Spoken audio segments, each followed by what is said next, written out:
And I love the progression of her asking him, "Did you have a nightmare?" And he kind of sidesteps the conversation and the question, as he always does, because he does that, to in Wayward Wonderland when he actually tells her about his nightmares. The growth. I heard that the fragrance of endless summers can bring people sweet dreams for a whole night.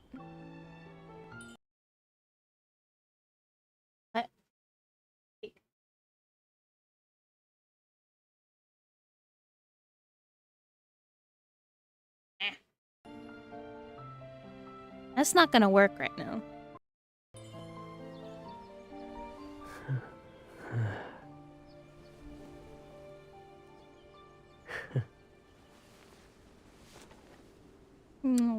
But there aren't endless summers in Skyhaven.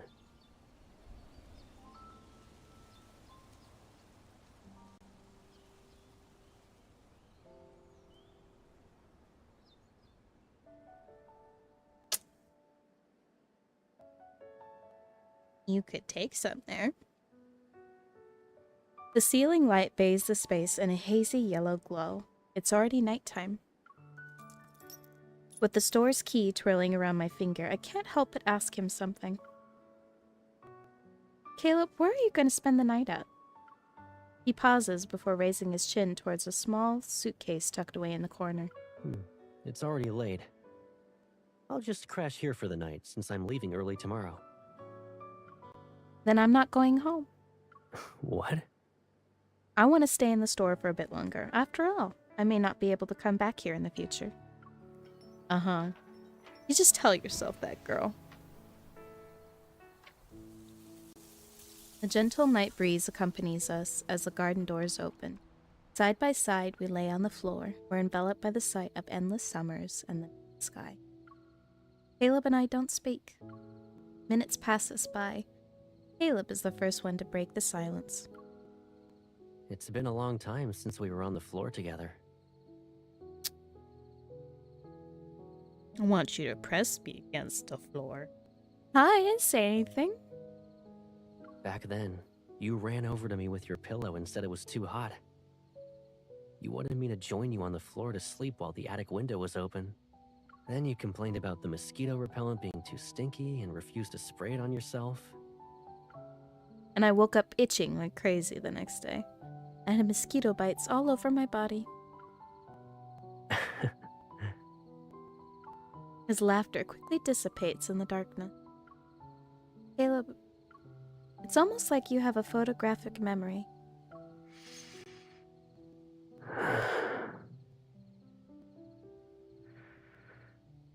He probably does. Caleb's face is obscured from where I am, but I can hear him quietly turning so he faces me. Do you remember how many days have passed since we said goodbye in Skyhaven? How long has it been since we last saw each other? You told me to eat well and take good care of myself, and you asked if I would have missed you. You also snuck that makeup coupon into my pocket. Caleb, if we hadn't met up here, would you have not come back to see me? Are you hoping I stop by and visit? Or are you hoping I don't? I personally want you to come and visit, and I know MC does too. I want you to answer my question first. Have you thought about me at all these days? How many times? When I want to see you, will you also want to see me? Oh, these first few cards are so hard because it's them mending their relationship, and it just so... The lingering fragrance of flowers permeates the night stillness. Caleb patiently waits for my response, or maybe he doesn't need me to answer.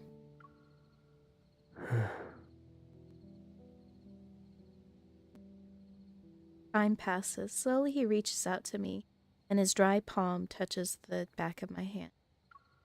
His hand moves from my wrist to my arm. It goes to my shoulder, my neck, and to my cheek. Caleb's warm palm moves up as he closes the distance between us.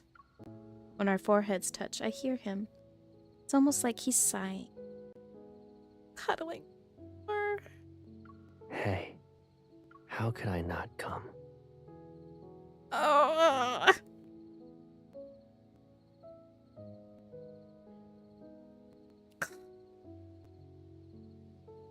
This makes my heart hurt. And it's good to come back and watch these chronologically, but oh man.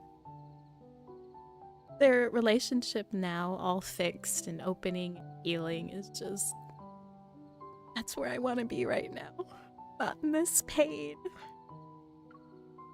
Caleb. If I fail to find the perfect words again. But it doesn't seem to matter anymore. The necklace worn by his body slips away from his neck.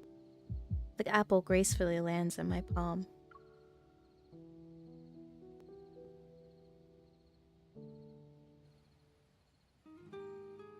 The following day is still greeted by nice weather. With everything packed, Caleb and I step out of the grocery store. He holds the white Endless Summer from yesterday. Are you taking it with you, Caleb? Yeah. I want to bring her back to Skyhaven and take good care of her. I know what you're implying. And I would go. Won't that make her Skyhaven's first Endless Summer? Caleb lowers his gaze. She's mine. Ugh, I think I have that favorited. Yep, I do. I know myself. I know myself. He raises his head and makes eye contact with me. When she truly blossoms, she'll be stunning. I'm sure of it. With your care, I'm sure she'll be blooming for a long, long time. Like all those others Endless Summers. She will. She'll bloom for a long, long time. Caleb softly repeats my words. I glance back at the store. The small door resembles a picture frame that has captured all the endless summers with the scenery. And so another summer has begun.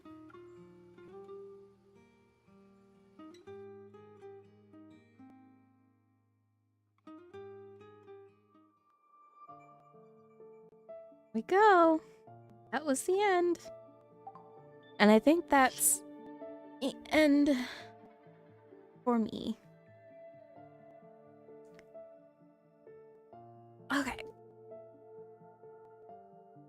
I think that's the end for me. Whew. I did the rest of Caleb's main story and we did Endless Summer, and I think the next one is... Oop. You know, I have to find it. Let me see if I can find it real quick.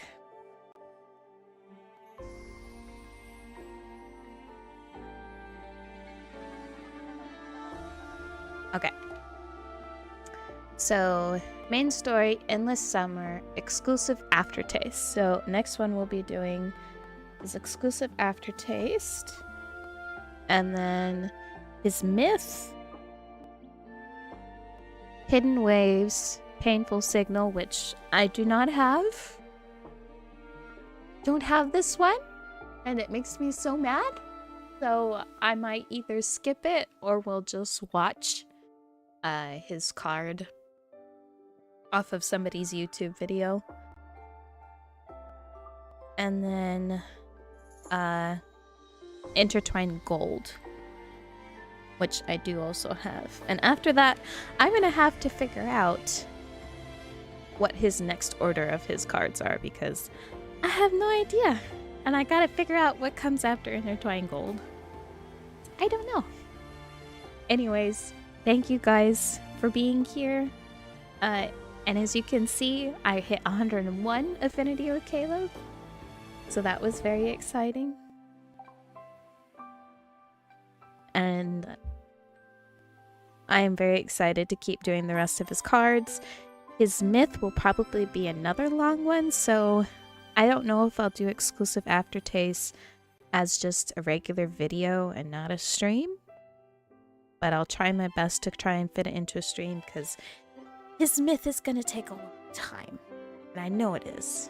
And I still have no idea where to put his limited myth. We'll see.